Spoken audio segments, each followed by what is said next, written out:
जैसे आप कश्मीर से कन्याकुमारी तक चले जाइए, सब जगह बुद्ध हैं। बुद्ध के मूर्तियों को लपेट के, रंग बदल के, घिस-घिसा के, तोड़ कर, कुछ करके और अपने अपने शिवलिंग बना लिए हैं, भगवान बना लिए हैं। चाहे आप मथुरा चले जाइए, वाराणसी चले जाइए, चाहे आप तिरुपति बालाजी चले जाइए, कहीं पर भी जाएंगे, अगर ढंग से आप प्रामाणिकता देखेंगे तो उनको देखेंगे तो आपको देखेंगे यार यहाँ तो दिखा क्या रहे हैं, हो क्या रहा है, तो सच्चाइयाँ कुछ और होती हैं। ये लोग लगातार उस चीज़ पे कब्जा करने के चाह रहे हैं, लोगों को भड़का रहे हैं, हमें जगह जगह शिवलिंग ढूंढा रहे हैं। जहाँ पर जो सम्राट अशोक ने जो अशोक लाट लगाई थी, अशोक स्तंभ लगवाए थे, वो ऊपर से खंडित कर दिए गए थे, तोड़ दिए गए थे। अब वो समय के साथ में उनको करके उनको ही शिवलिंग बना दिया इन लोगों ने। बड़े शर्म की बात है। तो ये लोग बड़े उस तरीके से देश को गृह युद्ध की तरफ धकेल रहे हैं, नफरत की राजनीति को पैदा कर रहे हैं। मैं आपके चैनल के माध्यम से निवेदन करूंगा युवाओं से, खास तौर से महिलाओं से, कि अपने बच्चों के प्रति आप थोड़ी सी जिम्मेदारी उठाएं और पढ़ने पर ज़्यादा जोर दें, और ये पाखंड या जो नफरत की राजनीति है इनसे थोड़ा दूर रहें। हमारे इस देश को बचाना ज़रूरी है। ज्ञानव्यापी मुद्दा पुराना हुआ है, जो समझदार लोग हैं उनके लिए अब नए नए मुद्दे तो बनाए जाते हैं सरकार की तरफ से, और इस देश में एक नफरत भरी राजनीति को पैदा किया जा रहा है, गृह युद्ध की तरफ धकेला जा रहा है।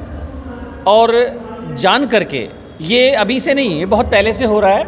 ये सत्ता की जो संग्राम है, ये उसके मद्देनज़र, उसको रखते हुए, उसके उद्देश्य से किया जाता है कि सत्ता कैसे काबिज किया जाए। शिव सबके हैं, कई लोग बयान दे चुके हैं कि ये हमारे हैं, ये हमारे हैं। हम तो ये कहते हैं जिन्होंने हमारे लिए संघर्ष किया, जिन्होंने मानवतावादी सोच बनाई, जिन्होंने ऐसे हमें जो विचारधारा दी कि स्वतंत्रता, समानता, तो वो सब हमारे हैं, चाहे उसमें कोई भी हो। और जिसने विज्ञान के लिए काम किया हो, जिसने आगे इस देश को आगे बढ़ाने के लिए काम किया हो, चाहे कलाम हो साहब हों, चाहे आज़ाद साहब हों, चाहे भगत सिंह हो, चाहे और लोग हैं तमाम, और बहुजन महापुरुषों की तो फेरियत बहुत लंबी है। चाहे आप गौतम बुद्ध, तथागत बुद्ध हैं, हमारे ज्योतिबा फूले हैं, माता सावित्रीबाई फूले हैं, साहू जी महाराज हैं, और बहुत सारे लोग हैं जिनको हम बारंबार नमन करते हैं। लेकिन जो मानवतावादी सोच को लेकर आगे बढ़ता है वो सब हमारे हैं।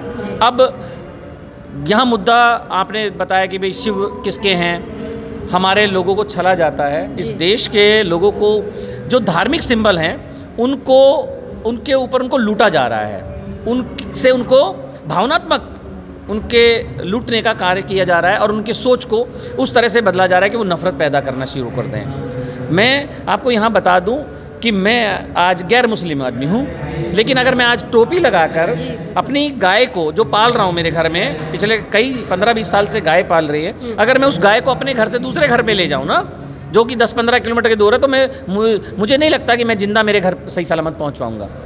मेरे साथ कहीं पर भी कोई भी हमला कर सकता है। इस तरह की राजनीति यहाँ बनाई गई है।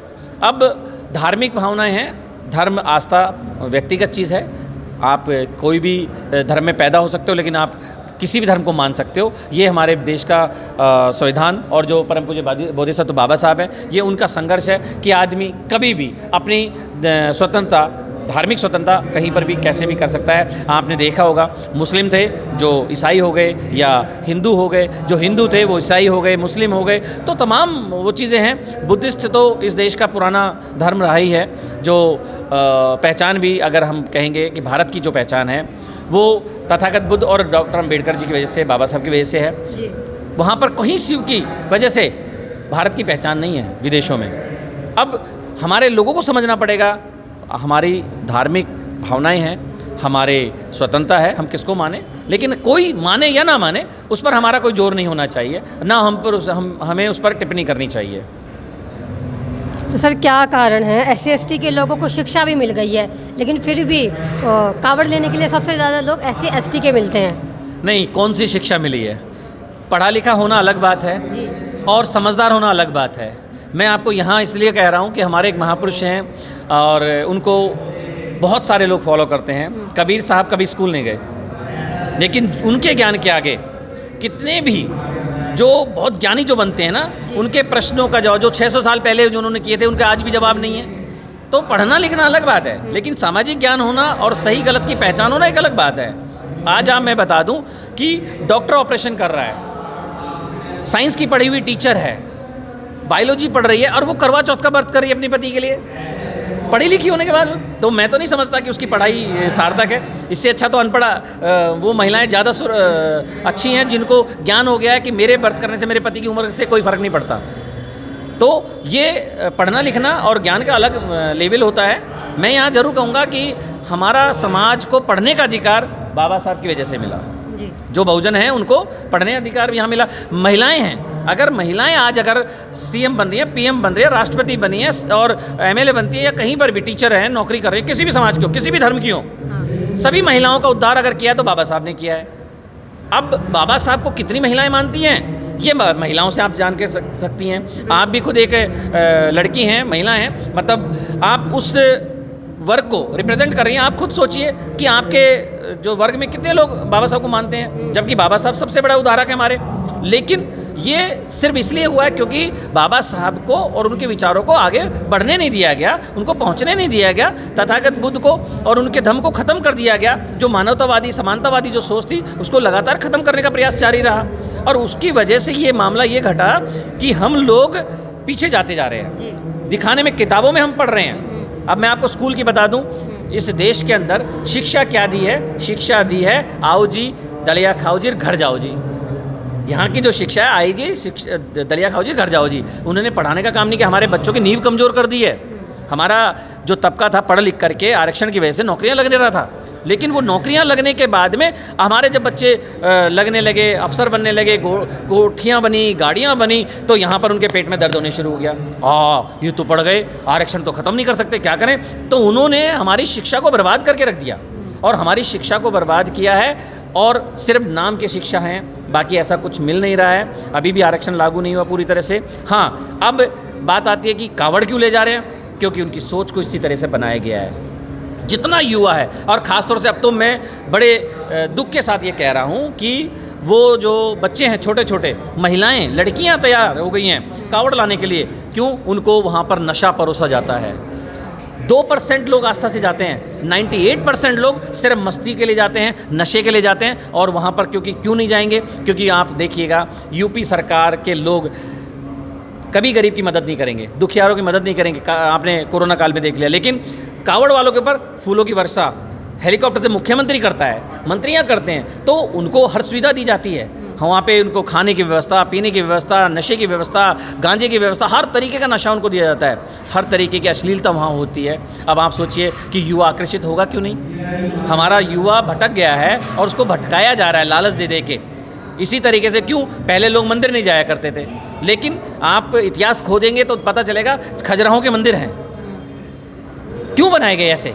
लोग अपने आप आकर्षित हों, जाने के लिए देखें। उसी तरीके से चीज़ें बदली हैं। लेकिन क्या है कि मुझे विश्वास है, आशावादी हूँ कि निश्चित रूप से युवा समझेगा, जैसे जैसे मिशन मूवमेंट को समझेगा, जैसे जैसे महापुरुषों को समझेगा, अपनी जिम्मेदारी समझेगा, अपने परिवार की जिम्मेदारी समझेगा, शिक्षा के महत्व को समझेगा, आने वाली पीढ़ी के लिए अगर चिंतित रहेगा तो निश्चित रूप से पाखंडों से और इस बर्बादी से दूर रहेगा और वो पढ़ने पर ध्यान देगा, अपने कैरियर को ध्यान देगा। सर, बात करते हैं बहुजन समाज की। क्या बहुजन समाज पाखंडवाद से दूर हो पाएगा?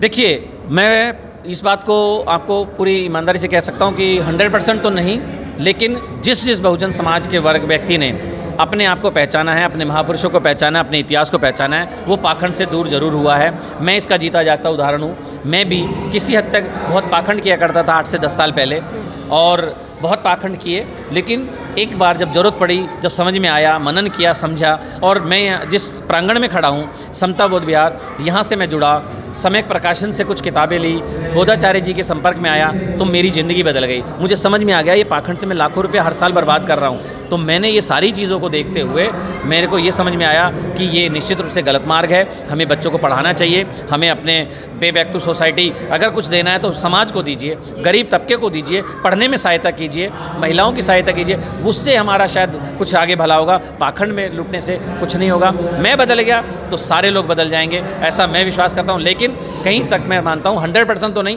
क्योंकि नए नए हथकंडे लेके आते हैं। अब नई नई और चीज़ें लेकर आ रहे हैं कि जी वहाँ ढूंढो जी शिवलिंग निकल आ रहा है, आप उसमें मस्जिदों में ढूंढने लगे हैं। यहाँ तक कि शर्म की बात कह रहा हूँ एक, कि विदेशों में जो अमेरिका है वहाँ पर रोड को बंद करने के लिए, क्लोज करने के लिए वो गोल सा पत्थरनुमा वो बनाते हैं। तो एक रोड की मेंटेनेंस चल रही थी, उन्होंने क्या किया, उनको उखाड़ के और पार्क में रख दिया कि मेंटेनेंस के बाद दोबारा उनको फिट किया जाए। वहाँ 10, 15, 20 दिन के बाद देखा तो उस पर तिलक लग रहे हैं, उसको शिवलिंग बना के लोगों ने पूजना शुरू कर दिया है। हमारी इतनी बेइज्जती विदेशी मीडिया में हुई है, ये बड़ी शर्म की बात है। ये कम से कम ये नहीं देख रहे हैं कि हम किन को कर रहे हैं, क्योंकि इनको तो वो आदत पड़ी हुई है। जैसे आप कश्मीर से कन्याकुमारी तक चले जाइए, सब जगह बुद्ध हैं। बुद्ध की मूर्तियों को लपेट के, रंग बदल के, घिस घिसा के, तोड़ कर, कुछ करके और अपने अपने शिवलिंग बना लिए हैं, भगवान बना लिए हैं। चाहे आप मथुरा चले जाइए, वाराणसी चले जाइए, चाहे आप तिरुपति बालाजी चले जाइए, कहीं पर भी जाएंगे, अगर ढंग से आप प्रामाणिकता देखेंगे तो उनको देखेंगे तो आपको देखेंगे यार यहाँ तो दिखा क्या रहे हैं, हो क्या रहा है, तो सच्चाइयाँ कुछ और होती हैं। ये लोग लगातार उस चीज़ पे कब्जा करने के चाह रहे हैं, लोगों को भड़का रहे हैं, हमें जगह जगह शिवलिंग ढूंढा रहे हैं। जहाँ पर जो सम्राट अशोक ने जो अशोक लाट लगाई थी, अशोक स्तंभ लगवाए थे, वो ऊपर से खंडित कर दिए गए थे, तोड़ दिए गए थे। अब वो समय के साथ में उनको करके उनको ही शिवलिंग बना दिया इन लोगों ने। बड़े शर्म की बात है। तो ये लोग बड़े उस तरीके से देश को गृह युद्ध की तरफ धकेल रहे हैं, नफरत की राजनीति को पैदा कर रहे हैं। मैं आपके चैनल के माध्यम से निवेदन करूंगा युवाओं से, खास तौर से महिलाओं से, कि अपने बच्चों के प्रति आप थोड़ी सी जिम्मेदारी उठाएं और पढ़ने पर ज़्यादा जोर दें, और ये पाखंड या जो नफरत की राजनीति है इनसे थोड़ा दूर रहें। हमारे इस देश को बचाना जरूरी है। हमें इस राष्ट्र के लिए कि एक धर्म के से राष्ट्र कभी नहीं बनता है। हमारे को राष्ट्र बनाने के लिए सभी धर्मों का होना जरूरी है और सबका सम्मान होना जरूरी है। अगर धर्म के आधार पर राष्ट्र बनता तो इस देश के, इस विश्व के अंदर 8 या 10 राष्ट्र बनते। 250 से ज़्यादा राष्ट्र क्यों हैं? क्योंकि धर्म के आधार पर राष्ट्र कभी नहीं बन सकता है। जो धर्म के आधार पर राष्ट्र बनने की कोशिश की वो बर्बाद हो गया है। आप इस चीज़ को बखी हुई इतिहास में बहुत सारे उदाहरण हमारे पास में, उनको देख सकते हैं। तो मैं निवेदन करूंगा हमारे सभी देशवासियों से कि आप सबको इस नफरत की राजनीति से दूर होते हुए हमें महत्वपूर्ण ये देखना पड़ेगा कि राष्ट्र बचना चाहिए, हमारा भाईचारा बनना चाहिए, हमें एक दूसरे के साथ मिलकर रहना चाहिए। चाहे ईद हो, चाहे दिवाली हो, चाहे गुरु पूर्णिमा हो, चाहे गुरु पर्व हो, चाहे बैसाखी हो, हमें सबको सब त्योहारों को मिलकर जो मना रहे हैं उनके साथ में, उनकी खुशियों में शामिल होना चाहिए। किसी से भी नफरत करने की ज़रूरत नहीं है और वो संविधान हमें इजाज़त नहीं देता है। बहुत बहुत धन्यवाद सर आपका। तो ये थे हमारे साथ श्याम भंडारी, जिन्होंने खुलकर अपने विचारों को SM न्यूज़ के माध्यम से प्रकट किया है। बहुत बहुत धन्यवाद सर आपका। अगर आपने अभी तक हमारा चैनल सब्सक्राइब नहीं किया है तो सब्सक्राइब करें और घंटी का बटन बिल्कुल भी दबाना ना भूलें, ताकि सभी लेटेस्ट खबरें पहुंच सकें आप पे सबसे पहले।